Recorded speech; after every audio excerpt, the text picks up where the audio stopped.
Ayo. What is groovy? What is good? It's your boy Papa Capes, and we are back with yet another Raid Shadow Legends video. Thank you so much to Raid for sponsoring this video and for hooking us up with our own download link that you can find in the description down below. Using that link directly supports me and directly supports the channel. If you choose to start with that link, you'll be greeted by Tholan Foulbeard right off the bat, and as you continue to progress just a little bit, you'll meet the likes of Ugo, Tagore, and Mausoleum Mage. Right now, you can use code RAID7 to secure Pelops to Victor, or code WRATH to secure Padrake. That'll be 2 legendaries right out the gates. And as part of the Web of Corruption event, you can simply log in for 7 days to secure your 3rd legendary, which will be Valoran the Equalizer. Get started with Raid now if you haven't already, or if you've been thinking about maybe starting a 2nd journey or even a 3rd. Now is a fantastic time to do exactly that. Let's get into the video. There is a Fragment fusion that has started in Khamir Skaldai. Not sure how to pronounce that. I'm going to say Khamir. He's an Ogren tribe support legendary, and I just want to go through his kit real quick. His A1, Dark Restoration, attacks one enemy twice. Each hit restores all allies destroyed max HP by the amount equal to 5% of the total destroyed max HP. Each hit also heals all allies by 5% of this champion's max HP. Books only increase damage on the A1.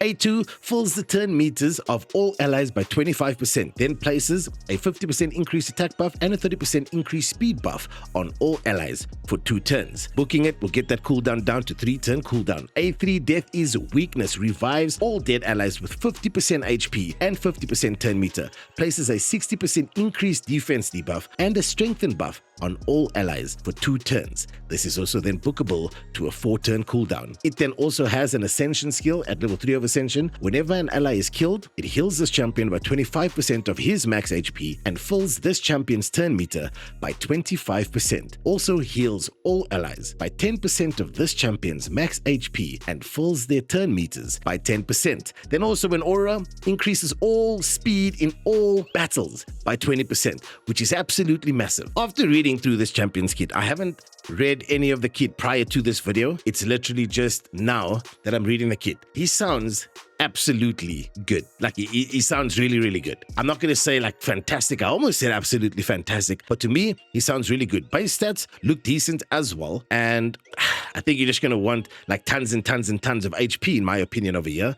But for me, Ogren Tribes has Ugo as well. So I was initially unsure. I was like, Ugo's my carry, Ugo's my carry. Ugo has a heal, and she also has a cleanse, very niche cleanse, and she also can revive your entire team. However, it's conditional, right? Ugo can only heal the entire team if she's the last one alive, whereas Khamir over here can revive the entire team regardless of how many are alive or dead. So I actually feel kind of weird now, because today's video was mainly about whether or not I should try and go for this fusion. And when I say try, it's because now after reading the kit, initially my mind was made up and I was like, I don't think I'm going to go for this fusion. Hear me out. Not because of the champion at all. One of the big reasons is no fusion token, right? Because it's a frag fusion, no fusion tokens are available. But secondly, I've got so many champions that I still need to build on my account. And when I say build, I don't mean just slapping gear on them and doing their masteries. I mean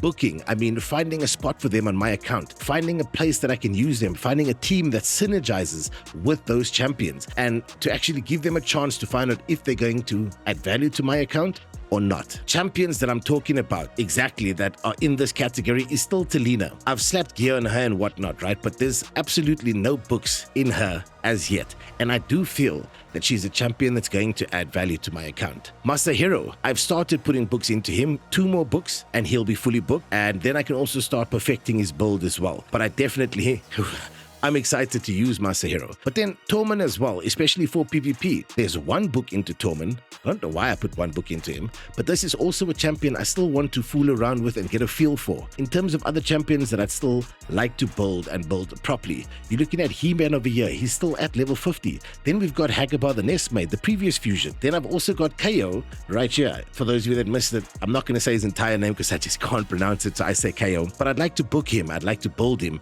I'd like to see where I can use use him. And Mountain King as well. I'd like to be able to build him. And these are just like on surface level, thinking about it, who I need to build and what champions I'm still sitting on. So I'm in a place where I almost feel like I've fallen behind with the champions that I have on my account. I don't want to sit there with tons and tons of champions that simply never get used. Not because they're bad, but because of my inability to manage my champions properly. For lack of a better term, that's what I'm going to call it for now. But I feel like I need so many books to get the proper value out of these champions. And I also still need very specific gear maybe in some of these cases to build these champions. So that's where I'm at. So I'm just unsure as to whether or not we're going to be going for this fusion. And then more importantly so, I haven't even looked at the calendar for this fusion. I don't even know how many pieces of resources you need for this champion. So right now I can see there's a dragon tournament. So this is energy. Outside of that, that's the only current available tournament for Khamir. But if we go to events, we've got a Gear Hunters tournament. Yes, you can double dip dragon and Gear Hunters. So that's cool. But that's energy, right?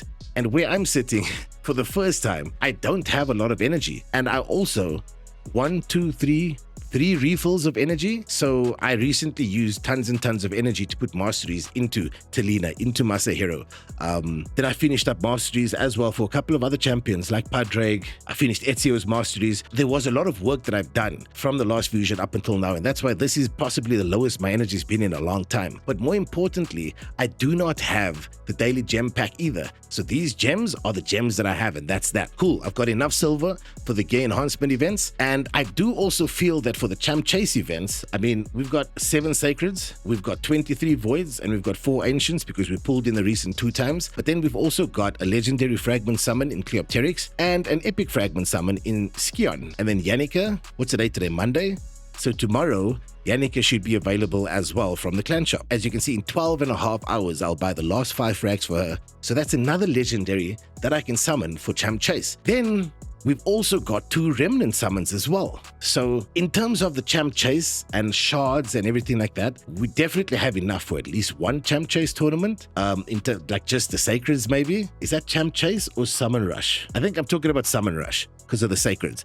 The Summon Rush takes the sacreds, but then Champ Chase, I've still got some juice laying in reserves. Again, I've only ever done 1 fragment fusion and 1 classic fusion. So off the top of my head, my numbers could be slightly off. But this also brings me back to why I made the decision a couple of days ago, just to myself sitting here playing Raid.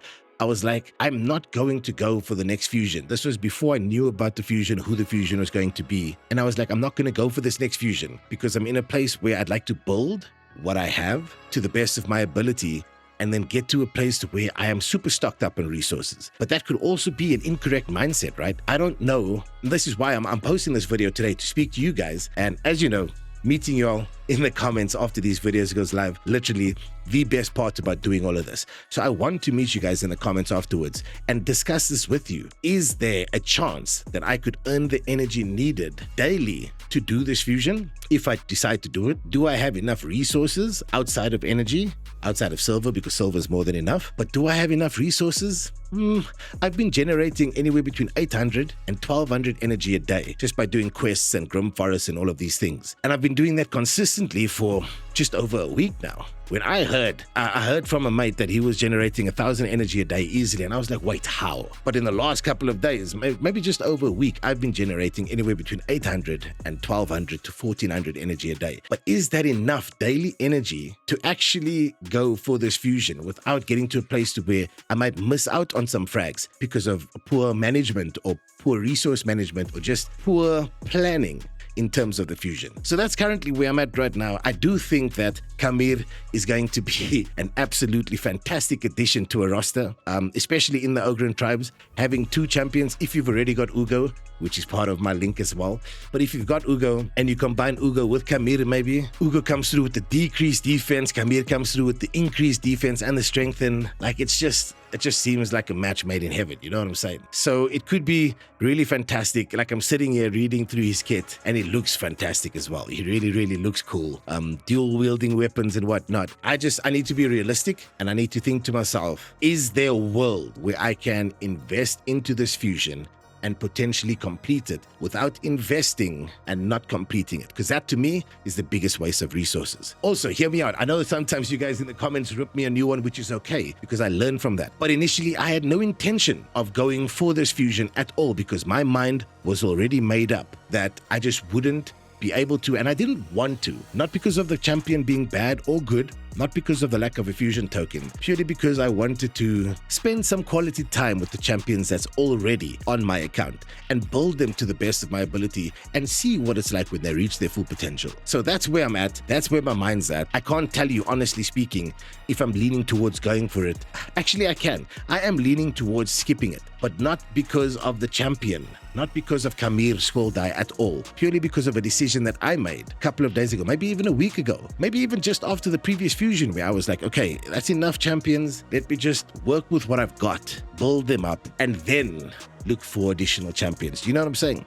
Cool. When you do a fusion, it allows for you to have tons of fun because you get to open shards. I mean, the remnant summons, the fragment summons, you get to do champ training, level up these things, blah, blah, blah. There's a lot that you can do, but I've also been playing smarter, a lot smarter than I played 4 or 5 months ago. So I'm in an okay place and I'm content with possibly not going for Khamir, because that's the decision that I made. But is there something I'm missing? Is this champion going to be account changing that you guys know of? Maybe you've done some research and you've seen it and you're definitely going for this. That's kind of the question that I'm asking. Should I try and somehow go for this fusion and complete it successfully, obviously? Or should I just be okay and content with the decision that I made about Khamir Skull Die? That's the question I have for you guys. It's a short one today, but yeah, please meet me in the comments after this video goes live. Right after you like and subscribe to the channel, we are approaching 2,000 subscribers and I'm still having fun as if I just started, and that's the best part for me. So yeah, I'll meet you guys there and then let's discuss it. Is this a champion that I should try my best to secure? If I don't go for him and I stick to my decision to not go for him,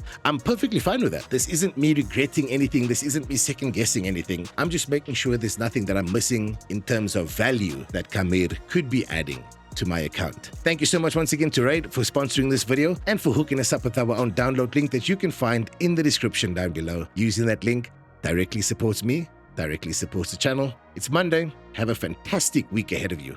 Happiness is a choice. Kindness is free. Leave your mark, yo. Peace out.